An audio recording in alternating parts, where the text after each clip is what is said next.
আসমা আক্তার। আসমার বয়স কত আনুমানিক? 24 বছর। 24-25 বছর। তো আমরা একেবারে শৈশব থেকে শুরু করি। ছোটবেলা আমি যতটুকু মনে আছে আমি খুব চঞ্চলা ছিলাম, যেরকম দুষ্টামি করতাম অনেক। তো হঠাৎ করেই আমাদের, কিন্তু বুঝতাম না, আমাদের ঘরে অভাব ছিল কিন্তু বুঝতে পারতাম না আচ্ছা অতটা। তো দেখা গেছে যে হঠাৎ করেই আমার আব্বা একদিন অসুস্থ হয়ে যায়। তো অসুস্থ হয়ে যাওয়াতে তা আমাদের অঞ্চলে এখন মোটামুটি কাজ আছে কিন্তু আগে ছিল না। তখন আমার বাড়ি একটা আমাদের বাড়ি হয় আর কি। তা আমার আব্বা চাচা হয়, তো উনি কাজ করে মাধবদী নামে একটা এলাকা আছে ওইখানে। তো ওইখানে কাজ করে দেখা তো একদিন আমাদের ঘরে খুবই অভাব টাননা লেগে যায়। তো আমার আব্বা একটু সুস্থ হয়, তখন উনি বলে যে তুই এইখানে থাকিস, কোনো কাজ, ওইটা আমাদের নিজের বাড়ি ছিল আর কি তখন। তো বলে তাহলে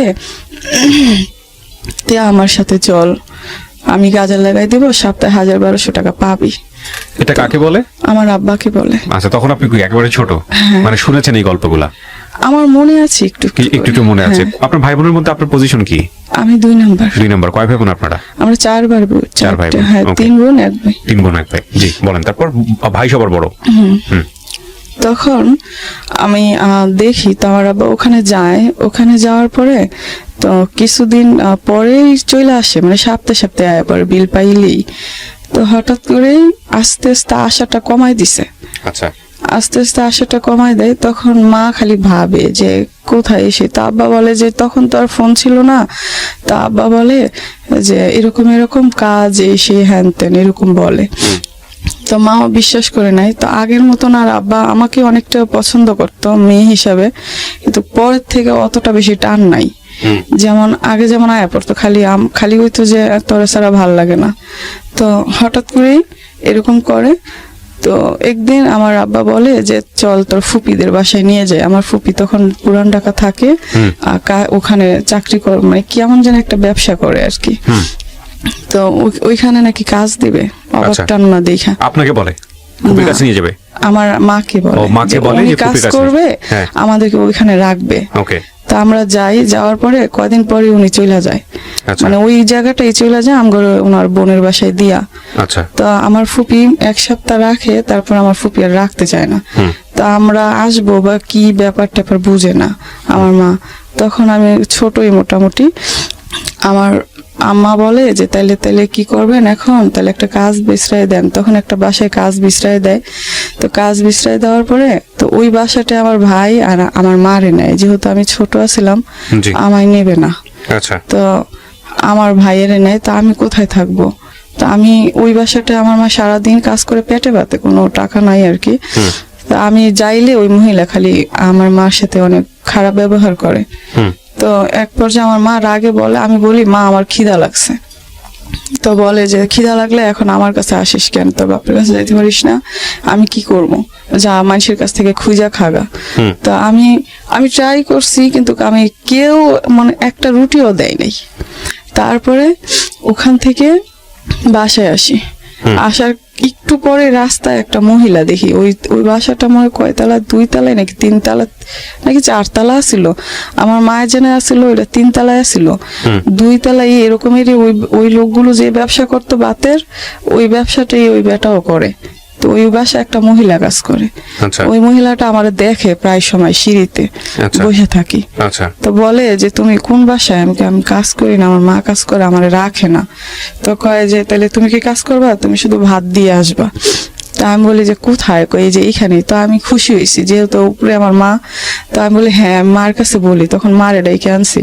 মারে ডাইকে আনার পরে মা বলে ও তো ছোট মানুষ, ও তো কোনো কাজ পারবে না। তো ওই লোকগুলো কইতেছে ও শুধু ভাত দিয়ে আসবে, ও যেহেতু ছোট, এটা তো দেখতেই আছি। তার কিছুদিন পরে ওই মহিলাটা চলে যায়। আচ্ছা। ওই মহিলাটা যাওয়াতে আমার মা, আমার ভাই, আমরা সবাই এই জায়গায় থাকি। তো তখন আমার ওই জায়গায় থাকি পেটে পাতে। আর কয় মাস আসছিলাম ওইটা মনে নাই। আচ্ছা। কয় মাস আসছিলাম জানি। তারপরে আমগরে পাঠায় দেয়। ওই জায়গায় আমার আব্বা আসা যাতায়াত করে। তো যাতায়াত করাতে মনে হয় ওইখান থেকে, আমার মনে হয় আর কি, ওইখান থেকে হয়তো আমার বোনটা হয়। বাসায় আসি, বাড়িতে আসি ঈদের মেয়েদে। এমনি তখন আমার আব্বা আনতে যায় নাই, আমার মা আমাদেরকে নিয়ে চলে এসেছে। আচ্ছা। তো বাড়ি এসে শুনি মা কানাখুশি আমার মা শোনে যে আমার আব্বা ওখানে বিয়ে করছে। তারপরে আমার এই বোনটা হয়ে যায়। তো এই বোনটা হওয়ার পরে মানে এই বোনটা হয়ে যায় মানে কি আপনার মায়ের পেটই হয়? হ্যাঁ। আচ্ছা। তারপরে তার কিছুদিন পরে 1-1.5 বছরের মাথায় আবার আমার ওই বোনটা হয়ে যায়। ওই বোন বলতে একদম সবশেষে যে? হ্যাঁ। হুম। তখন একদম টোটালি শোনাশুনি হয়ে যায় যে আমার আব্বা অন্য জায়গায় বিয়ে করছে। আচ্ছা। তো শোনাশুনি হয়ে যাওয়ার পরে আমার আব্বা বাড়িতে নিয়ে আসে। বাড়িতে কি মানে আপনার দ্বিতীয় মাকে নিয়ে আসে, সৎ মাকে নিয়ে আসে? আমার আব্বা 2-3 মাস আমার এই মাকে নিয়ে আনে নাই, সৎ মারে। তো একটা মহিলা ছিল, উনি খুব ঝগড়াইটা ছিল, বয়স্কর। ওনার ঘরে কাউকে যাইতে দিত না। তো আমার মারে যখন আমার আব্বা খেদাই দেয়, তখন মনে করেন ওই মহিলা এত আকুতি মিনতি করছে আমার আব্বার কাছে যে 4টা ছেলে মেয়ে ছোট ছোট, তুই এরকম করিস না, ওর শুধু ভাত কাপড় দিয়া রাখিস, তোকে আমার আব্বা রাখবে না। মানে আপনার মাকে রাখবে না? আমার আব্বা আমার মারে তো খেদাই দিছে, আমার নানিকে বাড়ি গেছে। আচ্ছা। তো আমার নানিদের বাড়িতে আবার আমার ভাই আমার বোন ছোটটারে রাখতো, আমারে আর আমার এই বোনটারে রাখতো না। তো আমি আর আমার এই বোনটা আমার দাদির কাছে থাকতাম। আমার চাচা তখন বিয়ে করে নাই, ছোটটা। তো থাকতাম। তারপর দাদি খাইলে এটা ওটা বলতো, ছোটবেলা খিদা লাগতো বেশি বেশি, কিন্তু আলু টোকায় আনতাম, এটা টোকায় আনতাম, তারপরে এই করতাম। বাড়িতে আমার আব্বা একদিন আসে অনেকদিন পরে। তো আসার পর আমরা মনে করেন আমাদের ঘরে কোনো জিনিসপত্র ছিল না, আমরা মাটিতে ঘুমাইতাম একটা সালা বিছাইয়া। তো আমার মা বলে বাড়িতে ডাম আসছে। তো ডাম আসাতেই আমার মা ভাবতেছে যে একটা ডাম কিনে ছোট যে চালটা রাখে আর কি, একটা ডাম তেলে রাখি, যেহেতু আব্বা বাসায় গেছে সেই জন্য আর কি, যে টাকা তেলে আব্বাই দিব। তো আমার মা বলে মার কাছে 150 টাকা দিয়ে আমার আব্বা চলে যাইতেছে, মানে যেদিন আইছে তার পরের দিন, আর 5 কেজি চাল কিনা দিয়া। তো আমার মা বলে যে একটা ডাম আসছে, তো পোলাপাইন ছোট, চাল টাল নিয়ে যায়, তো একটা ডাম কিনে দাও। আব্বা বলছে যে তোর কাছে টাকা থাকলে তুই কিনা নে। তখন আমার মা কি করলো যে তাহলে কি কিনবো, হ্যাঁ কিন।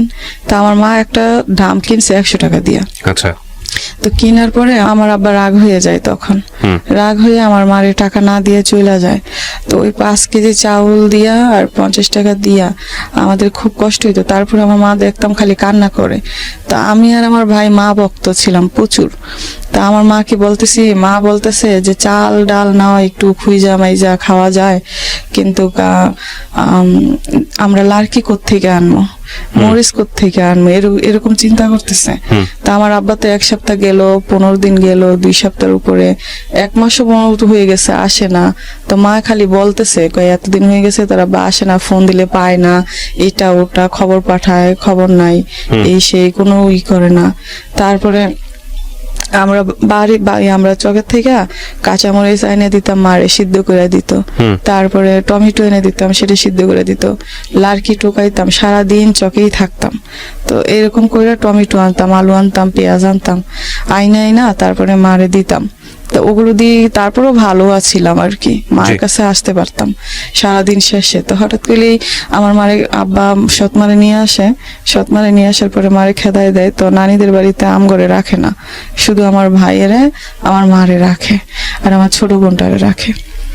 তো ওখানে মনে হয় অনেকদিন থাকে, 6-7 মাস কি 1 বছর, তো মনে নেই আমার।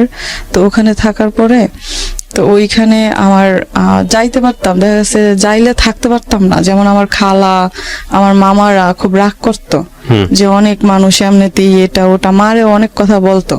তো সেই জন্য আমার মা খুব কান্নাকাটি করতো যে এখানে আসিস না, এটা ওটা। তো একদিন আমার আব্বা হঠাৎ করে, আমার সৎমা 3 মাস হয়েছে আসে না।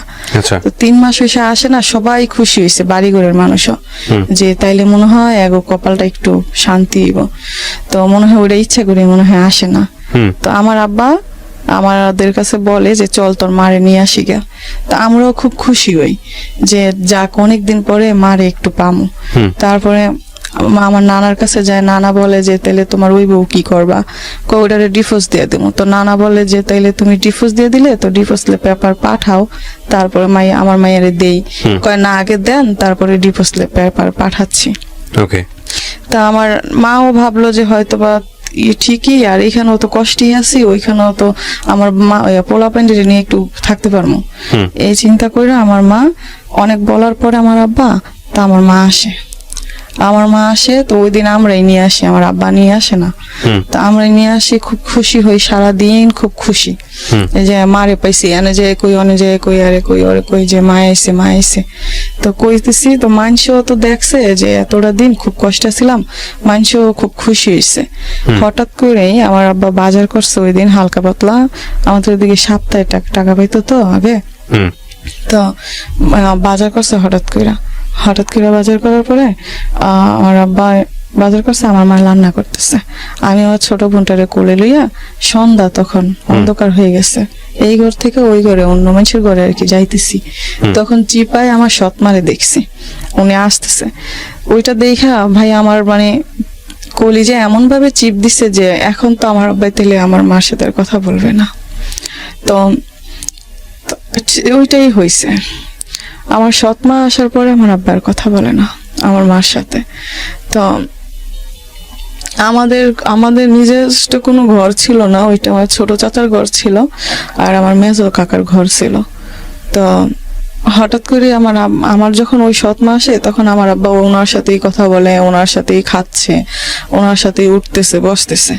তা রাত হয়েছে, রাতে খাওয়া দাওয়া শেষে আমার মা তখনও বলতেছে যে আমি তোদেরকে নিয়ে থাকতে চাই, যাতে আমি খাইতে পারলেই চলে, তখন নিয়ে কয়টা তাইলেই হয়, একটু বড় হলে তোরা কাজ কাম করেই চলতে পারবি। তখন বয়স কত আপনার?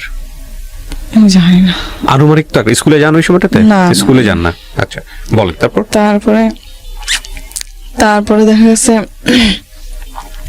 রাতের বেলা আমার আম্মা বলে যে তুমি তাহলে এই ঘরে থাকো, আমি আমার মেজো চাচা, আবার আমার মেজো চাচার শ্বশুর বাড়ি থাকতো ওনার বউদেরকে নিয়ে। তো বাড়িতে ওনার ঘর ছিল, আর আমার ছোট চাচা তখন বিয়ে করে নাই, অন্য জায়গায় কাজ করে, বাড়িতে কম আসতো আর কি। তো ওই ঘরে আমরা থাকতাম। তো আমার আব্বার জায়গা আসিল, বিক্রি করে দিছে। তারপরে আমার আব্বা বলে তুই এই ঘরেই থাকবি, তুই কোথাও যাইতে পারবি না, আমরা কি করি না করি তুই দেখবি। তা আমার মা বলে যে আপনারা যেটুকু সেটাই করেন, আমি আমার ছেলে মেয়ে নিয়ে ওই ঘরে থাকি, আমি কটা খাইতে পারলেই চলে। কিন্তু আমার আব্বা ওটা রাজি না, ওটা মানতে রাজি না। মানে সে ডিভোর্স দিয়ে দিবে নাকি বাড়ি থেকে বের করে দিবে, কোনটা? না, কোনো কথাই বলে না, কিন্তু আমার আব্বা কি করে না করে সেটা আমার মা দেখবে। আচ্ছা, মানে নতুন বউ নিয়ে এসে? হ্যাঁ, নতুন বউ তখন আপনাদের বাড়িতে? হ্যাঁ। আচ্ছা, তারপর? ওটা দেখবে, কিন্তু আমার মা বলতেছে যে আমাদের সাথে ঘুমাবে, কিন্তু আমার আব্বা বলতেছে যে না তুই এখানেই থাক। তো আমরা ঘুমাইছি আমার দাদির সাথে, আমার মেজো চাচার ঘরে। আর আমার আব্বা, আমার মাও বলতেছে আমার দাদির সাথেই আমাদের সাথে আমার মা ঘুমাবে, কিন্তু আমার আব্বা বলতেছে না আমরা এখানে শুবো, তুই এখানে শুবি। তো আমার মা ওই দিন ছিল, ওই দিন তো আসছে মনে হয় 10টা-11টার দিক। ওই দিন ছিল, ওই দিন থাকার পরের দিন আমার আম্মা সৎমা উইঠা চলে যায়। তা আবার বাজার আমঘরে পাঠাইছে যে তোর বাজার কি করবে এসে জিগায়। তো বল হঠাৎ করে সোমবারে, তার মানে 2 দিন পরে আর কি, যেদিন আইছে তার পরের দিন।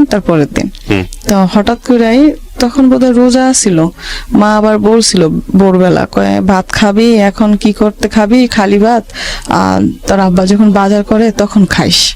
তা আমরা বলছি আচ্ছা ঠিক আছে। তো সকালবেলা মারে দেখছি নামাজ পড়ছে, তারপরে আমঘরে কইতেছে যে মসজিদে যাইতে। তো হঠাৎ করে আমরা কই মা আজকে না কালকা যাবো। তো আচ্ছা ঠিক আছে। তো আমার ভাই আমার 2 বোন নিয়ে চলে গেছে খেলতে, আর আমায় বলছে তোর আব্বার কাছে যা, কি বাজার সদাই করবে একটু দেখ, কি বাজার টাজার করে কিনা। তা আমি আব্বার কাছে গেছি, আয়সা দেখি যে আমার মা মাথার কোনো গরুন্ডি দিয়ে পড়ে গেছে।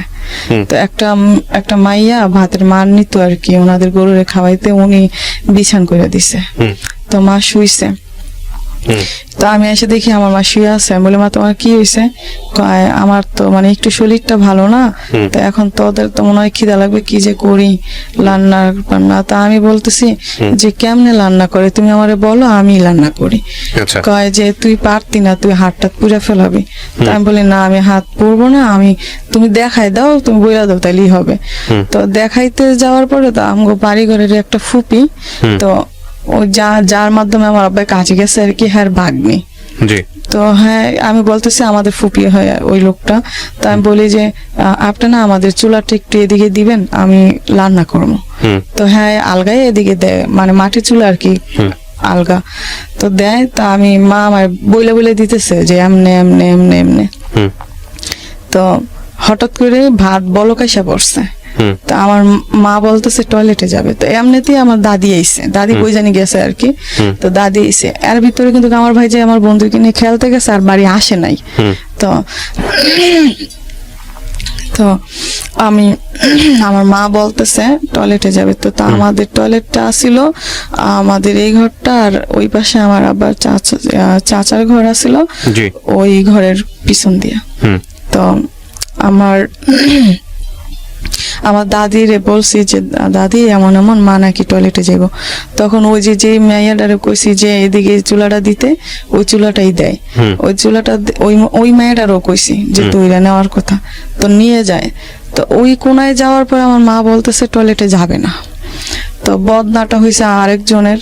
তো আমি আমার মা আর আমার মাকে উনি আর আমার দাদি ধরে নিতেছে, আমায় বলতেছে আমার দাদি যে বদনাটা রাইখা আয়। হুম তো আমি রাখতে গেছি। তো আমার মা যে আমাদের ঘরের ইটা ছিল আর একটু উঁচা, হুম। তো আমার মা ভালো করে ধরতে পারে নাই, পইরা গেছে, পইরা গিয়ে এই 2 হাত হুম। ভাতে পইরা গেছে, হুম গরম ভাতে। তো আমি পানি দিতে গেছি, আমার দাদি না করছে, কয় পানি দিস না। তো মার হাত একদম হয়ে গেছে, সুইলা গেছে। সুইলা যাওয়াতে আমার আব্বার কাছে দৌড়াই গেছি যে আব্বা মার হাত পুড়ে গেছে, এরকম এরকম, তো ওষুধ তো লাগবে। তো আব্বা বলে আমি কোনো ওষুধ টষুধ নিতে পারবো না, তোর মা ঢং করতেছে, তোর মা ভ্যাং ধরছে, এরকম এরকম, তোর মা এরকম এরই করে এই সেই। এখন আমার বউ হয়েছে না এটা ওটা। তা আমি 10-15 মিনিটের মতন আমি ওখানে দাঁড়ায় আছিলাম যে আব্বা ডাক্তার ডাক্তার। তারপর যে বলে যে যাবি নাকি জন্মের দেওয়া দেবো। তা আমি দৌড়াইয়া আমার মেজো চাচা শ্বশুর বাড়ি থাকে না, ওনার উদ্দেশ্যে গেছি। আচ্ছা ওনার উদ্দেশ্যে দৌড় দিতে যেতে উনি দেখি যে উনিও বাড়িতে আসতেছে, তখন সকাল আর কি। তো দেখি উনিও আসতেছে, বাজারে পাইছি। তো আমি কান্না করতেছি, কয় কি হয়েছে? আমি কই কাকা আমি তো আপনার কাছে যাইতেছিলাম। কয় কেন? আমি কই আমার মার তো হাত পুড়ে গেছে। তো তখন আমার চাচা কয় তোর আব্বা? আমাকে আব্বারে কইছি, কিন্তু আব্বাই কোনো ডাক্তার নেয় না।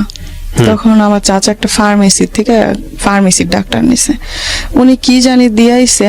তো সারাদিন মোটামুটি ছিল, কিন্তু আমার আব্বাই সারাটা দিন ঝগড়া টগড়া, দুপুর টাইমে এসে ভাত পায় না, বকা টকা অনেক, এইটা ওটা ভাইরে মারতেছে, আমায় মারতেছে। তো সন্ধ্যাবেলা আমার মার কোনো ডাক্তারের কাছে নেয় না, তখন আমার ভাই মোটামুটি অনেকটাই বুঝে। তো আমার ভাই বলতেছে যে তুই ওগর একটু দেখিস, আমি নানিদের বাড়ি যাই। আচ্ছা তখন আমার আব্বা বলতেছে যে তুই যদি এই কোণার থেকে ওই কোণায় যাস তাহলে তোর পাও কাইটা রাইখা দেবো। তো আমার ভাই ডরে যাইতেছে না। তো আমার দাদি বলতেছে যে ঘরে একটা লুগা মানুষ কি না কি হইছে, কোয়া যায় না, মাছটা আনিস না। তো আমার সৎমা বলতেছে মাছ ছাড়া নাকি ভাত খাইতে পারবে না। তো আমার আব্বা মাছ আনছে। তার কিছুক্ষণ পরে এরকম করতেছে দেখে আমি ঘরে ঢুকছি, ঘরে ঢুকে দেখি যে আমার মা কেমন জানি করতেছে। তখন আমি দৌড় দিছি বাইরে, আমি কই যে বলেন সমস্যা নেই বলেন, আমি বুঝতে পারছি আপনার বলতে অনেক কষ্ট হচ্ছে, বাট আমাদের শ্রোতারা তো আসলে না বললে বুঝবে না কি ঘটনা ঘটেছে, বলেন। তা আমার একটা চাচা, আমার আবার চাচতো ভাই, আর যে মায়ের কথা কইছি হ্যাঁ মা দৌড় দিছে। ঘরে ঢুকে দেখে আমার মা নাকি মারা গেছে। মানে কি আপনিও দেখতে পারেন নাই? শুধু আমি একটু ঢুকছি, তখন দেখছি আমার কেমন জানি করতেছে।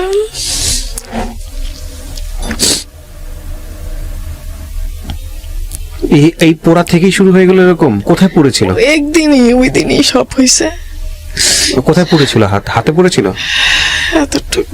মানে হয়তো অন্য কোনো একটা ঘটনা ঘটেছে, হার্ট অ্যাটাক করেছে বা ইয়ে হয়েছে। আগে কোনো রোগ ছিল না? আপনার চোখের সামনে মারা গেছে? মাথা গরুনি দিয়া পড়ে গেছিল প্রথম সকালে। আচ্ছা, তারপরে মাথা গুনে পড়ার পর কইতেছে শুয়ে কইতেছে যে আমার ভাল লাগতেছে না, তো তোরা তো খাবি, কি খাবি? তো সেই জন্য আমি বলছি যে তুমি বলো আমি রান্না করি। কইতেছে তুই রান্না করতে পারবি না? হ্যাঁ তুমি দেখাই দিবা, মানে শুয়েই দেখাই দিতেছে। তো এটা ঘর, এটা দরজা, এইখানে আমি লার্কি চুলা দিয়ে বসাইছি। ওই মায়ের কইছি চুলাটা ঘরের বরাবর দিতে, দিছে। তো যখন উনি টয়লেটে যাবে কইছে, তো টয়লেটে আর যায় সেটা আমি নাই। জানি, ঘটনা আমি শুনেছি। তো মৃত্যুর সময়টাতে মানে আপনি ছিলেন না, পাশে থাকতে পারেন নাই, সারাদিনই আসছিলাম, মানে কিন্তু ওই যাওয়া সময়টাতে আপনি আসা। না, কার কাছ ওই থেকে শুনলেন? ওই সময়টায় তো আমরা ছিলাম, কিন্তু কথা হয়েছে কি, আমার আব্বা তো বাড়ি এসে না, বাড়ি এসে অনেক অনেক ধরনের মৃত্যুর কথা- সময়টাতে কে ছিল ওনার পাশে? একদম মৃত্যু যখন খালি ঘর ছিল, আমরা বাইরে ছিলাম। আহা, আমরা বাইরে ডাকও দিতে পারেনি কাউকে? না, শোয়া ছিল। উনি খালি কইতো আমার কলিজা কলিজা ব্যথা করে, কলিজা ব্যথা করে। ও, নিঃসন্দেহে হয়তো হার্ট অ্যাটাক হয়েছে বা কিছু একটা হয়েছে। তো তারপরে কি হলো, আপনারা যখন জানলেন যে মারা গেছে, এরপরে কি হয়েছে পুরো ঘটনাটা একটু বলেন তো। তারপরে যখন শুনছি মারা গেছে, তখন তো আমি অতটা কান্না করি নাই, হুম। তখন বুঝতে পারতাম না। আমার ভাই কান্না করছে। হুম। তো সারাদিন আমার কাছে মনে হয়েছে কি যে আমার মা হয়তো একটু পরে উঠে পড়বে, হুম। মারা যায় নাই। হুম। আমরা ঘুমাইছি আমার আবার মামার বাসায়, হুম। এটা ওনাদের বাসা পাশাপাশি আছিল। হুম। তো ওই জায়গায় ঘুমাইছি দাদির সাথে। তা আমি খালি কইতেছি, আমার এত কান্না করতেছেন কেন, আমার মা তো একটু পরেই উঠবে। হুম। তো সকালবেলা হয়েছে, উঠে নাই। তখন মনে হলো সত্যি মারা গেছে। আহা, তখন বয়স কত তখন আপনার? বয়স হিসাব জানেন না? 7-8 বছর বা 7-8 9 বছর বছর হবে। এমন হইতে পারে। মানে আরো বোন দুইটা ছোট ছোট, হ্যাঁ। ওরা তো বুঝেই না কিছু। বাপ আসলো না ঘরের মধ্যে? পরে আইছে।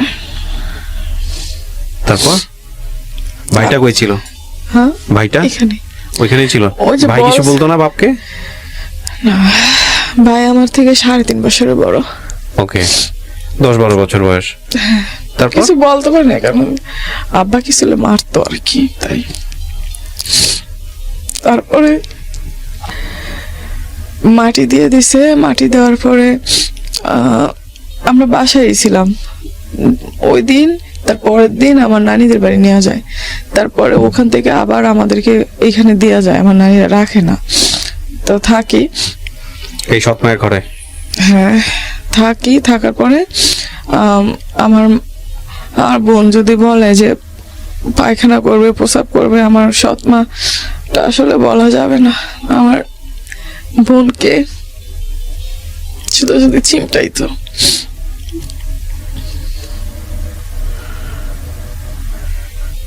আপনি বলেন, গল্পগুলো যদি না বলেন, আপনি যদি এরকম গ্যাপ নেন, আমাদের শ্রোতারা বুঝবে না, বিরক্ত হবে। আপনি পুরো ঘটনাটা একটু বলেন। আমি জানি আপনার বুঝতে অনেক, বলতে অনেক কষ্ট হচ্ছে, কিন্তু আপনি একটু বলেন। যেহেতু রেডিও এটা দেখতে পাচ্ছে না, সো ওনারা অপেক্ষা, ওনারা হয়তো বা কনফিউজ হয়ে যাবেন যে এত গ্যাপ কেন। প্রিয় দর্শক এবং শ্রোতা, আপনারা বুঝতে পারছেন যে ওনার বলার ধরনের গ্যাপের পেছনের অন্যতম কারণ হচ্ছে এটা। আপনারা গ্যাপ হলে একটু ধৈর্য ধরবেন, কারণ ওনাকে যথেষ্ট কষ্ট করে গল্পগুলো বলতে হচ্ছে। তারপরে কি হতো? তো সেইখানে দেখা গেছে আমার বোনকে পায়খানা রাস্তায় চিমটাইতো। তো আমার বোন যাইতে চাইতো না, গোসল করালে সাবান দিত মুখে, তাই যাইতে চাইতো না, খালি কান্না করতো। হুম। তো আমি তখন জানি না আল্লাহ কোত্থেকে বুঝ দিছে, তো আমি তার আগ পর্যন্ত কিন্তু আমার বোনদেরকে আমি কোলে নিতে চাইতাম না। হুম। তো তখন থেকে আমি নিজে ওদেরকে কোলে রাখা শুরু করলাম। এই দুইজনকে? হ্যাঁ। ওকে। তো খাবার দাবার দিত ঠিক মতো? আব্বার সাথে বসতে খাইতাম। আব্বা যখন আসতো আব্বা তখন খাইতাম, তার আগে খাইতে পারতাম না, খিদে লাগলো না। তারপরে একদিন আমার ভাইকে মারে আমার আব্বা। মারার পর আমার ভাই বের হয়ে চলে যায় নানিদের বাড়ি। আচ্ছা। আমার ভাইকে জায়গা দেয়, কিন্তু আমাদেরকে জায়গা দেয় না। আপনাদেরকে দেয় না? বোনদেরকে দেয় না কেন? না, বিয়ে শাদী দেওয়া লাগবে, টাকা কোত্থেকে আনবে, হুম। খাওয়ান লাগবে, তারপর বিয়ে দিতে হবে, হুম। এই জন্য কাজ কাম করতে পারবো না, এটা ওটা। হুম। আমার ভাই তখন গিয়ে ওখানে কাজে লেগে গেছে। আমার ভাইকে ভালো করে রাখে, এরা আমাদেরকে রাখে না। তা আমরা আমার আব্বার কাছে থাকতে কিন্তু এদিক দিয়ে মারা, ঝগড়া, মারতেছে, একটু দেরি হইলে একটু দোকানে পাঠাইছে, একটা কিছু আনলে মারতেছে। হুম। তারপরে শুধু এটা করতেছে। ওই দুইটারে মারতো না আমার আব্বা, হুম। আমায় মারতো। দোকানে পাঠাইছে, যদি 2 মিনিট লেট হইতো তাহলে মারতো। আর ওই সময়টা কেন জানি খেলার নেশা ছিল প্রচন্ড। হুম। যদি দেখতাম কেউ খেলতেছে, ওইখানে দাঁড়ায় থাকতাম। আচ্ছা। তা বাড়ি আসলাম, মার খাইতাম। তারপর একদিন এক পর্যায়ে দেখা গেছে আমার চাচারও যাওয়া জায়গাটা বিক্রি করে দেয়। হুম তো বিক্রি করে দেওয়ার পরে আমার চাচারা তখন আমার চাচা তখন বিদেশে যাওয়ার জন্য বিক্রি করে দেয়। হুম তো আমার চাচা বিদেশে চলে যায়। তো আমরা ওই আমাদের বাড়ির পাশেই একটা জায়গা, ওখানে ভাড়া দেওয়া লাগে নাই, ওইখানে আমার আব্বা কাজ করতো আর ওইখানে থাকতো। হুম তো ওইখানে থাকি, তো মানুষের ঘরে দুইটা বোনকে নিয়ে বসে থাকি সময়। তো কিছুদিন পরে শুনি যে রান্না করতে হবে, এটা ওটা, তো রান্না বান্না করি। রান্না বান্না করার পরে যার বাসায় মানে আমার আব্বা থাকে, ওনার এই 12টা নাকি 14টা কল আসছিল হাতে কাপড় তৈরি করতে আর কি, ওইগুলো। তো ওগুলো আবার হানা বোয়া নেওয়া লাগে, ওগুলো হানা বোয়া কয়। তা আমার আব্বা বলে যে আমাদেরকে খাওয়াইতে পারবে না, পড়াইতে পারবে না, এটা না ওটা না। তা আমি বলি যে আমি এদেরকে এখন নিয়ে কোথায় যাবো, যাওয়ার তো কোনো সিস্টেম নাই। তা আমি কি করি, বলি যে আব্বা আমার না স্কুলে যেতে মন চায়, তা আমি কি করবো এখন, আমার বান্ধবীরা স্কুলে যায়, আমার না তুমি একটু স্কুলে ভর্তি করে দাও, আমি রান্না করব, আবার আমি ওদেরকে খাওয়াই দাওয়াই গায়ে গোসল করাই রাখবো, দিয়া যাবো, তুমি শুধু একটুখানি রাখবা। মানে আব্বা ওইখানেই কাজ করতো আর কি। আর আমি আইসা আবার ই করবো। তো ওই যে হানাবা কয় ওগুলো আবার আমি নিতাম, কিন্তু ওগুলো অত টাকা আসতো না, 30 টাকা 40 টাকা দিত একটা নিলে। তো দিন দেখা যাচ্ছে 2-3টা নেওয়া যেত, তার বেশি নেওয়া যেত না। আচ্ছা। তো ওই টাকায় নাকি আমার আব্বার হয় না।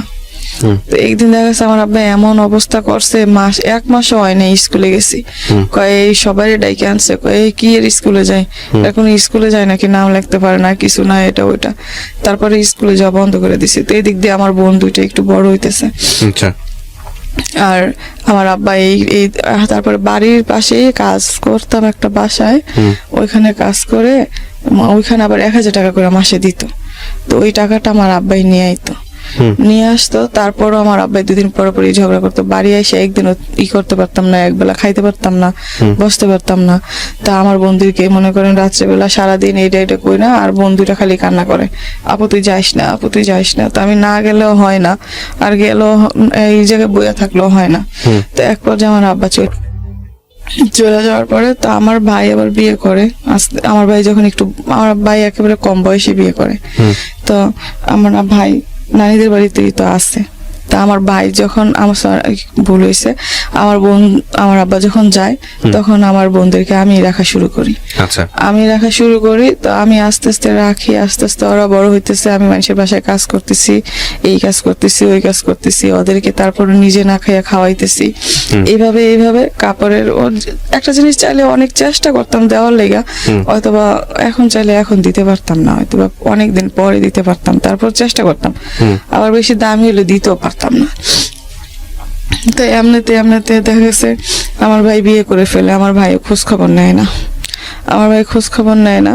তারপর আমার আস্তে আস্তে যখন ওদেরকে একটু পড়াশোনা করাই, তো দেখা গেছে স্কুলে ভর্তি করে দেই। স্কুলে ভর্তি করে দেওয়ার পরে আমার বন্ধুটা পরে আমি কাজ করি, খায়, এরকমেরই থাকি, ভাড়া থাকি, যেন থাকলে মনে করেন মানুষের বাসায় থাকি। তো মানুষের বাসায় দেখা গেছে ওরকম বাসায় ওদেরকে নিয়ে রাখতে পারি না। তো যতই বড় হইতেছে ততই টেনশন বাড়তেছে, যে এখন তো বড় হয়ে যেতেছে, এখন কি হবে। তো সেই মুহূর্তে আমার এই সাইডে কেন জানি ব্যথা করে, ডান সাইডে খালি চিকচিক করে, মানে ডান পাশে। হ্যাঁ, এই এদিকে। ওকে, হ্যাঁ, তো পাঁজরের ডান পাশের দিকে। হ্যাঁ, তো ব্যথা করে। তা আমার এমনি টানাটুনি, মানে দেখা গেছে আমি আজকে টাকা নিছি, আজকেই সব শেষ, আবার সামনের সপ্তাহে কি করবো এটার চিন্তাই শেষ। দেখা গেছে 1 টাকা চাইলে 1 টাকা দিতে পারি না। স্কুলে ওদেরকে পড়াইছি অনেক কষ্ট কইরা, এই জনের থেকে কইয়া, ওই জনের থেকে কইয়া, এমনে। তারপরেও ইচ্ছা আছে যে অনেক পড়ানোর, কিন্তু জানি আর মনে হয় না আর হবে। তো সেই ক্ষেত্রে দেখা গেছে কি আমার ডান সাইডে ব্যথা করে। তো ব্যথা করে কেন, তো আমি টাকা পয়সা জোগাইয়া ধার কর্জ কইরা মানুষের কাছ থেকে খুঁজা মাইয়া লইয়া তারপরে এই করছি, এই সরকারি ডাক্তারের কাছে গেছি। আচ্ছা। সরকারি ডাক্তারের কাছে যাওয়ার পরে ঢাকা মেডিকেলে আইছি। তো অত বুঝি না তখন ঢাকা মেডিকেলের এত ইটি। তো উনি দেখে পরীক্ষা দিছে। তো আমার একটা পরীক্ষা দিছে, ওই পরীক্ষা করার পরেই আমার ধরা পড়ছে যে একটুখানি বেশি ধরা পড়ে। কি জিনিস এটা? অবারিতে চিস্ট নাকি, ওভারিতে সিস্ট, হ্যাঁ। আমি কোনোদিন নাম শুনি নাই। হুম। তো আমি এটা অতটা বুঝতে পারি নাই, কইছে ওষুধ খালি সাইরে যাবো। হুম। তো ওষুধ দিছে অনেক টাকার। আচ্ছা, তো ওই সময়টা টাকা কত ছিল সালের না। ঘটনা এটা? এটা আমার 20 সালের ঘটনা। 2020 সাল, এই তো কিছুদিন আগের ঘটনা, হ্যাঁ। তো আমি দেখা গেছে তারপরে আমি ওষুধ খাই না, তারপর 2-3 মাস চলে যায়। হুম। তো দেখি যে আমার শরীর আস্তে আস্তে খারাপের দিক যাইতেছে। আচ্ছা, তখন আমি আবার একটু করলাম, আবার গেছি, তখন আবারও পরীক্ষা দিছে, তখন আবার এমনি যোগায় টোগায় পরীক্ষা করছি। হুম। করার পরে দেখি যে অনেক বড় হয়ে গেছে। তখন আমি যারা আমার সাথে থাকে তাদের সাথে কইছি, আর মানুষের কাছে কইছি যে এরকম অপারেশন নাকি করা লাগবে, নয়তো আমায় নিষেধ দিছে যে ভারী পানিটা আলগাইতে পারবেন না, এই বালতি আলগাইতে পারবেন না, বেশি খাওয়ান আলগাইতে পারবেন না, বেশি জোরে হাঁটতে পারবেন না, সিঁড়ি দিয়ে করতে পারবেন না। তো আমার তো এগুলো মানলে আমার হবে না, পেটের ভাত উঠবে না, আমি কাজ করে খাই। তো আমি তারপরে কি করলাম, আমি এরকম করার পরে তো কয় তাহলে কেমনে কি, তা আমি ওই ডাক্তারের হাতে পায়ে দইরা আমি ওই ডাক্তারে কয় 1 লাখ টাকা ছাড়া নাকি হবে না, এটা ওইটা। তা আমি বলি দেখেন এরকম, তো এখন আমার অপারেশনটা, কয় তাহলে তোমার গার্জিয়ান কি? আমি কই আমার কোনো গার্জিয়ান তো নাই। তা আমি তারপরে আমার আব্বার সাথে আমি যোগাযোগ করার পরে আমার আব্বার কাছে বলি, তা আমার আব্বা বলে তোর সাথে যায় কি? আমি কি আমার কাছে তো কেউ নাই যে যাবে, তো আমি তো এরকম খুঁজে আমি গিয়ে না হয় লইলাম, তো তুমি 20-30 হাজার টাকার ব্যাপার, তো তুমি যদি ওইটা যদি একটুখানি ম্যানেজ করে দিতা। তো আমার আব্বা বলে না, দিবে না, কয় যে তোর অপারেশন, তুই মরে গেলেও আমার কোনো কিছু আইতো যাইতো না। তারপরে আমি মনে করেন ডাক্তারের কাছে বলি যে এরকম, তো ডাক্তার বলে যে আচ্ছা ঠিক আছে, তো তুমি আসো। তারপরে আমি খুঁজা মাইগা মানুষের কাছ থেকে এমনে টাকা মিল করছি, কিন্তু মানুষের টাকা দিছে যে যত পারছে, কিন্তু কেউ যায় না হসপিটালে।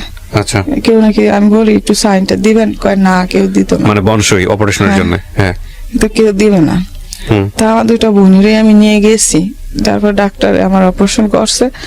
অপারেশন করার পরে আমি ভাবছি হয়তো বা মানুষের কাছ থেকে যে আমি নিছি, অপারেশনের পরে একটু স্বস্তি পাবো। তারপরে অপারেশন করার পরে মানে সপ্তাহখানি ভালো আছিলাম।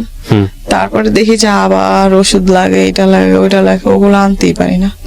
তারপর দেখি যে হঠাৎ কইরাই 2 মাস পরে আমার কি যেন একটা হয়ে গেল নাভিতে। তো হওয়ার পরে ওইটা মনে করেন ডাক্তারের কাছে গেছি, ডাক্তার কি একটা মলম দিছে, মলম দেওয়ার পরে কইছে সারে যাব, তারপরে সারে না, তারপর সারতেছিল না। তারপর আমি আবার ডাক্তারের কইছি, আমাকে ফোন দিয়া যে ডাক্তার এমন এটা তো সারতেছে না, কই সারবে। তারপরে আবার গেছি, আবারও এই একটা মলম দিছে। তারপরে আমি ওই মেডিকেল থুইয়া, তারপর ওই ডাক্তার থুইয়া আমি গেছি মাউতাল ডাক্তারের কাছে। তা আমি ওইটা নিয়ে ভাইয়া বকছি প্রায় মনে হয় আমি অপারেশন করছি 6 মাস হয়েছে, 6 মাসের ভিতরে আমি 6 মাসই বকছি, তার আগেও বকছি 1 বছর। এইভাবে বকতে আমি তারপরে ওইটা যাই সারছে, এখন আবার আমার ডান সাইড দিয়ে চিকচিক করে। তো আমার ঘরে আমি যে মনে করেন আমি আমার বোনদেরকে যে খাওন দেব, নাকি আমার বোনদেরকে কি আমি কাপড় দিব, নাকি আমার বোনদেরকে আমি করবো, নাকি আমি ওষুধ খাবো, আমি এটা বুঝতেই পারতেছিলাম না। তা আমি তারপরে আমার আব্বার সাথে যোগাযোগ করার চেষ্টা করছি যে অন্তত আমার 2টা বোনকে নিয়ে রাখলেও যাতে একটু ভালো থাকতে পারে, কিন্তু আমার আব্বা রাখবে না। আচ্ছা, তো আমার ভাই রাখতে চাইলে আমার ভাবি রাখবে না। তো সেই জন্য দেখা গেছে আমার 2টা বোন আমাকে ছাড়া তারপর থাকতেও চায় না। তো আমার বোনকে আমি 1 সপ্তাহ হয়েছে কাজে লাগাইছি, 4-5 দিন হবে, 1 সপ্তাহ হবে না, কাজে লাগাইছি। আমার বোন খালি এসে বলে আপু আমি নাইট করতে পারি না, আপু আমি নাইট করতে পারি না, আপু আমি কাজ করতে পারি না। তো আমার যদি শরীরটা একটু ভালো থাকতো তাইলে দেখা গেছে আমি হয়তো এই যে আমি আবার কিছুদিন আগে একটা পরীক্ষা করছি, ওখানেও আমার সমস্যাটা দেখা দিছে, সমস্যার সমাধান হয় নাই, কি জানি একটা। ওটার ওষুধ দিছে ডাক্তারে, সরকারি ডাক্তার দেখাইছি, ওষুধ দিছে 1500 টাকার। তো এগুলো আমি খাওয়ার কোনো ক্ষমতা নাই। আমার দুটা বোনেরা দেখা গেছে দেখার কেউ নাই। আমার শুধু একটাই টেনশন যে ওরা বড় হয়ে গেছে, আমি মরলেও হয়তো বা শান্তি পাইতাম যদি আমার দুটা বোনের আমি একটা ব্যবস্থা করে যেতে পারতাম, কিন্তু আমার ওই ক্ষমতা নাই যে আমি আমার বোন কে বিয়ে করবে, কেউ করবে না, যে মা নাই, বাপ নাই, তারপরে ভাই নাই, আর আমার দেখে তো আর কেউ নিবে না, বাড়ি নাই, ঘর নাই, কেউ নিবে না। তো দেখা গেছে আমার দুটা বোন, দেখা গেছে আমরা 3 বোন সারাক্ষণ খালি কান্না করি আচ্ছা। যে এটা কি হইলো, এটা কি হইলো। দেখা গেছে ফুপিরা দেখে না, নানিরা দেখে না, আমার আব্বাই দেখে না, আমার ভাই দেখে না। তো আমি আসলে তারপরও কষ্ট করে আমি কাজ করে অগরে খাওয়ানোর কোনো সমস্যাই আমার নাই। আল্লাহ যদি আমার শরীরটা ভালো রাখে খাওয়াইতে পারবো মনে হয় অনেকটা। তারপরও আমি নিজের অনেকটা মনে করি যে আমি সারা দিন কষ্ট করে আমি বাসায় এসে আমার দুটো বোনেরে আমি বকে নিয়ে ঘুম পারি। ওদেরকেও অন্তত আমি হয়তো মায়ের অভাব থেকে হয়তো মা তো আর ফিরাই দিতে পারবো না, মার আদরটাও তো আর আমি আর দিতে পারবো না, কিন্তু মায়ের অভাবটা অনেকটাই কম পায় আমারে দেখা। এতটুক ওরা খালি কয় যে আপু তুই যদি না থাকতি তাহলে আমগো জানি কি হইতো, তুই যদি না থাকতি তাহলে আমগো জানি কি হইতো। ওকে এখন 12-13 বছর হয়ে গেছে, বড় হয়ে গেছে, এখনো ওদের পিছনে কেউ নাই দেখার মতন। তা আমি আসলে ভাইয়া কখন জানি কি হয় আমি নিজেও জানি না। তো আমি ভাইয়া অনেক কথা আছে আসলে। বলেন, আপনি বলেন, সমস্যা নাই। আমাদেরও অনেক প্রশ্ন আছে, আমি জানি এই প্রশ্নগুলো আমি করব। আপনার এই সবচেয়ে ছোট বোনটা, সেই ছোট বোনটাকে আপনি কাজে দিয়েছেন, আমরা যখন অনুষ্ঠানটা শুরু করছিলাম কাজে দিয়েছেন তো মাত্র কয়েকদিন যাবো। হ্যাঁ, বেশি দিন না। আর মাঝখানে যে আছে তাকে আপনি সাথে করে নিয়ে আসছেন আমাদের অফিসে। আপনার বিয়ে শাদী হয় নাই? না। হওয়ার কোনো চেষ্টা হয়েছিল কখনো? হওয়ার চেষ্টা হয়নি, কারণ কে করবে, আর আমিও চাই নেই। আমার একজন কইছিল যে হ্যাঁ আমগো পাড়ারই আমার বাড়িঘরের ভাই হয়, তো আবার বলছিল যে তুই এত কষ্ট করিস, তুই আমার সাথে বিয়ে বসবি, যদি বসিস তাহলে তোরে আমি পছন্দ করি, তুই যদি বিয়ে করিস তাহলে ভালো থাকবি, তোর বোনদেরকে তুই দেখতে দেখতে তোর বয়স বেড়ে যাবে, এটা ওটা। তাই আমি বলছি যে আমি শোন, আমি যদি এখন আমি না থাকলে আমার বন্ধুটার কি হবে, আর আমার একটু সুখের জন্য আমার বন্ধুটারে ফালাই যাবো না, আমি চাইতাম না, আমার বিয়ের দরকার নেই, না হলে না হবে, কোনোদিন তো বিয়ে হবে না, কোনোদিন হয় না দেখা যে আমি আমার বন্ধুটা ফালাই দিয়ে যাবো। একজন মা কি কোনোদিন একটা সন্তানের কি খাওয়াবে কি খাওয়াবে না সেই আশায় পালে, সেই আশায় তো পালে না। তা আমি কি আমার বন্ধুদেরকে কি সেই আশায় পালমো? এটা কোনো কথা হয়েছে? আমি বিয়ে বসার আমার কোনো দরকার নেই। আমি হয়তোবা কোনো একদিন আমি যদি যাই তাহলে আমার দুটো বোন দেখা গেছে রাস্তায় রাস্তায় থাকা লাগবে, মেয়ে মানুষ, রাস্তাঘাট ভালো না, কেমন হয়। আপনার বাবা যাকে বিয়ে করেছেন ওখানে বাচ্চা কাচ্চা আছে ওনার? না, কোনো বাচ্চা কাচ্চা নাই। তারপরও আপনাদের দিকে দেখে না?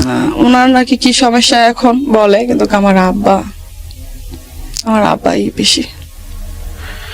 অদ্ভুত এক জীবন গল্প। ওনার কাছে নাকি টাকা নাই, ওনার বাড়ি নেই, উনি কি করবে? আমি দোয়া করি আল্লাহ ওনার অভাব দূর করে দিক, এটা নিয়ে কিছু বলার নাই, বাট আমি মন থেকে দোয়া করি আপনার জন্য। কেন গল্পটা বললেন আজকে রেডিওর লাখ শ্রোতাদের সামনে? আমি চাই যে ভাইয়া এমন কপাল যাতে আর কারো না হয়। আমি এখন হয়তো ঠিক করে অনেক মানুষের কাছে আমি বলতে পারি নাই, তো ভাইয়া অনেক কষ্ট, এমন দিন এমন রাত। আমি হসপিটালে গেছি, হসপিটালে যাওয়ার পরে মানুষে ডাক্তার দেখে বলতেছে আল্লাহ কি। তো আমি বলছি যে কি করব, দেখেন আমার আব্বা তো নাই, আমার অপারেশন না করে দিলে আমার দুটো বোন নিয়ে তো আমি একেবারেই চলতে পারতাম না। তখন উনি কইরা দিছে, তো করে দেওয়ার পরে ওই হসপিটাল কিন্তু কেউ আসিল না, আমার দুটো বোন আসিল। আমার দুটো বোন এই করোনার ভিতরে আসিল, ওরা থাইকে অপারেশন করছে। তারপরে আমার আব্বার কাছে আমি বলছি, আমার হসপিটালে ভাই কেউ যায় নাই, আমি আমার ফুপিরে বলছি যায় নাই, আমি আমার চাস্তো মেয়েরে বলছি যায় নাই, আমি আমার খালারে বলছি যায় নাই, কেউ যায় নাই। আমি আসার পরেও আমার এখন অব্দি কেউ দেখতে আসে নাই। যার কেউ নেই তার আল্লাহ আছে, টেনশনের কোনো কারণ নাই। প্রথম কথা হচ্ছে এটা। আর আপনার ভবিষ্যৎ তো আপনার দুইটা বোন, আমি বুঝতে পারি আপনি তাদেরকে অনেক ভালোবাসেন এবং কষ্টটা নিজের চোখে দেখছেন বলে যেভাবেই হোক না তাদেরকে আপনি মানুষ করে স্টাবলিশ করে নিজের পায়ে দাঁড় করায় যাবেন, এটা আপনার চিন্তা ভাবনা। আমিও দোয়া করি, আমি বিশ্বাস করি, আমি খুব বিলিভার, আমি একজন মানুষ, খুব ভালো যে প্র্যাকটিস করতে পারি তা না, বাট আমি বিশ্বাস করি জীবন যতটা জটিল আল্লাহর সাহায্য ততটা বেশি। সুতরাং আপনার এই অনুষ্ঠান শুনে লক্ষ লক্ষ মানুষ আপনার জন্য দোয়া করবে আমি জানি, এবং নিশ্চয়ই আল্লাহ আপনার ভাগ্যে পরিবর্তন নিয়ে আসবে বলে আমি বিশ্বাস করি। যদি পজিটিভলি কোনো কিছু হয়, বিয়ে শাদীর ব্যাপারে বলেন, বা কেউ যদি রাজি হয় আপনার এই গল্পটা শুনে আপনাকে বিয়ে করার জন্য, সেক্ষেত্রে আপনি কি করবেন? আমার দুটো বোন, আমি ওদের শান্তি চাই। প্রিয় দর্শক এবং শ্রোতা, এটা একটা অসাধারণ গল্প, এবং এই গল্পের বাকি পার্টটুকু বাকি থাকলো এই কারণে যে এই ভদ্র মহিলা সারা জীবন জুড়েই হয়তো কষ্ট করে যাবেন ওর দুটো বোনের জন্য। এই দুটো বোন যেন এই বড় বোনটাকে মায়ের মতো সম্মান করে, সেটাই আমরা প্রত্যাশা করব। আল্লাহ ওর জন্য নিশ্চয়ই ভালো কিছু রেখেছেন। এইরকম একটা পজিটিভ চিন্তা করে আমরা আমাদের অনুষ্ঠানটা শেষ করি। আমাদের সামাজিকতার জায়গাটা থেকে জি বলেন। আমি আমার জীবনে ভাবি না, আমি আমার মার একটু দেখছি তো একটু ডাকছি। আমার বন্ধুটা আমার জিজ্ঞাসা করে যে আপু মা কেমন ছিল, একটা ছবিও নাই আমার মায়ের। আমি দেখাইতে পারি না, আমি বলতেও পারি না যে এরকম ছিল ওরকম ছিল। আমার ছোট বোনটা আমার মায়ের থেকে বেশি দিনের বুকের দুধও খাইতে পারে নাই। আমার কাছে যখন বলে আমার খুব খারাপ লাগে, যে আমি মনে করি যে আমি কষ্ট করলে আমি তো মা দেখছি, মা ডাকছি, মার আদর পাইছি, আমার দুটো বোন পাই নাই। আমি ফেলাই দিলে আমার বোন কই যাবে, কই থাকবে, এই চিন্তা করে আমি সারা জীবন কাটাই দিতে পারবো, কিন্তু আমার দুটো বোনের অশান্তি আমার আর ভালো লাগে না। আপনার এই বোনদের প্রতি আপনার যে ভালোবাসাটা সেটা থাকুক, আমি অন্তর থেকে দোয়া করি। আমি আপনার নামটা যেন কি বলতেছিলেন? আসমা। আমার সত্যি আমি যদি অন্তর থেকে চাইতাম যে আপনার এই গল্পটা পুরোটা ভিডিও আকারে ফেসবুক ইউটিউবে আসুক, কিন্তু আমাদের সামাজিকতা যে জায়গাটায় দাঁড়িয়ে আছে সেই জায়গাটা থেকে আমি সাহসটা পেলাম না একটা কারণে। আমি চাইলেই আপনার আপনার সাথে যোগাযোগ করার জন্য আমি একটা ব্যবস্থা করে দিতে পারি আজকের অনুষ্ঠানের মাধ্যমে, কিন্তু আমি সেটা করব না। কেন করব না জানেন? কারণটা হচ্ছে এখানে যতটা ভালো মানুষ আছে ততটাই খারাপ মানুষ আছে। আপনারা 3টা মেয়ে, আপনাদের সাথে এই অনুষ্ঠানের মাধ্যমে কোনো কেউ একজন যোগাযোগ করে আপনাদের ভালোর জায়গায় ক্ষতি করে ফেললো, সেটা আমার সারাটা জীবন কষ্টের বিষয় হবে। যেহেতু আপনার অভিভাবক বলতে আসলে কেউই নাই, একমাত্র আল্লাহ ছাড়া আপনার আসলে আপনার মাথার উপর হাত রাখার মতো কেউ নাই। সুতরাং আপনার মতন যতক্ষণ কথা বলেছি আমি 1 ঘন্টা 1.5 ঘন্টায়, এই 1 ঘন্টা 1.5 ঘন্টায় আমি কথা বলে শুধু এতটুকুই বুঝতে পেরেছি আপনি অত্যন্ত নরম স্বভাবের একটা মানুষ, একেবারে দিন এনে দিন খাওয়া একটা মানুষ। অদ্ভুত রকমের একটা গল্প এই গল্পটা, এবং ওর যদি কোনো ধরনের আপনাদের মধ্যে থেকে কেউ যোগাযোগ করে ওর যদি কোনো ক্ষতি করে বা ওর বন্ধুর যদি কোনো ক্ষতি করে, সেটা নিঃসন্দেহে সারাটা জীবন জুড়েই আমি কষ্ট পাবো। আমি সেই জায়গাটা থেকে আমি আপনার সঙ্গে পাবলিকলি যোগাযোগ করার সমস্ত রাস্তা এখানে গোপন রাখতেছি। আমি এটা চাই না। তবে আপনার গল্পটা আমি কেন প্রচার করলাম সেই জায়গাটা যদি আপনি আমাকে প্রশ্নটা করেন, তাহলে আমি গল্পটা প্রচার করেছি শুধু একটা কারণে, সেটা হলো এই গল্পটা শুনে অনেক মানুষ যারা কষ্টে আছে, যারা দুঃখে আছে, তারা তাদের নিজের কষ্টটা ভুলে যাবে, যে তাদের থেকেও অনেক বেশি কষ্টে থাকে মানুষ। আর আরেকটা বিষয় সেটা হলো যে বোন কতটা রহমত হতে পারে, বোন কতটা করতে পারে তার নিজের 2 বোনের জন্য। আপনার বড় ভাইয়ের কি সামর্থ্য নাই আপনাদের পাশে দাঁড়ানোর? না, আমার ভাইও ভাড়া থাকে, কিন্তু আমার ভাবি ভালো না। কিন্তু না থাকুক, কিন্তু অভিভাবক হিসেবে তো পাশে থাকতে পারে। না, একটা প্রবলেম হলে তো পাশে থাকতে পারে, কিছু না কিছু হলে তো পাশে থাকতে পারে। আমি ভাইয়া মরলে মাটির তলে যাবো, আমার ভাইয়ের কোনো টান নেই আমাদের প্রতি। প্রিয় দর্শক এবং শ্রোতা, শেষ করছি আজকের এই জীবন গল্পটা। আপনারা সবাই অনেক অনেক ভালো থাকুন। আমার আসলে এই গল্পটা প্রচার হলো, বাপ বেঁচে আছেন, ভাই বেঁচে আছেন, তাদের কারোর প্রতি কোনো অভিযোগ নাই। তাদেরও হয়তো নিজের জায়গা থেকে বলার আছে, কিন্তু যত কিছুই বলার থাকুক না কেন, 3টা বোন, একজনের বয়স 24 আর বাকি 2জনের বয়স কত?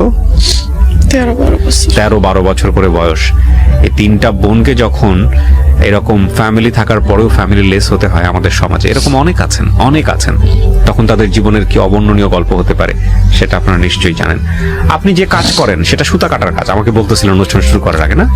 হ্যাঁ, এটা আসলে কি, এটা আমি না ভিডিও আনছি ভাইয়া, কিন্তু এটা না, আমি দেখাতে চাই না আপনার এই ভিডিওগুলো। আপনি শুধু আমাকে একটু মুখে বলেন যে গার্মেন্টস এর কোনো কাজ, সুতা কাটার কোনো কাজ কি? ছোটখাটো, হ্যাঁ, কাপড় তৈরি করার কাজ। কত টাকা পান আপনি কাজ করে? 1000 টাকা প্রতি সপ্তাহে? মানে মাসে 4,000 টাকা। এই টাকা দিয়ে আপনাদের তিনজনের চলে? চলে না, টানাটানি এখন কিছু তো করার নেই। আর এখন তো আমি কাজে ভালো করে যাইতেও পারি না।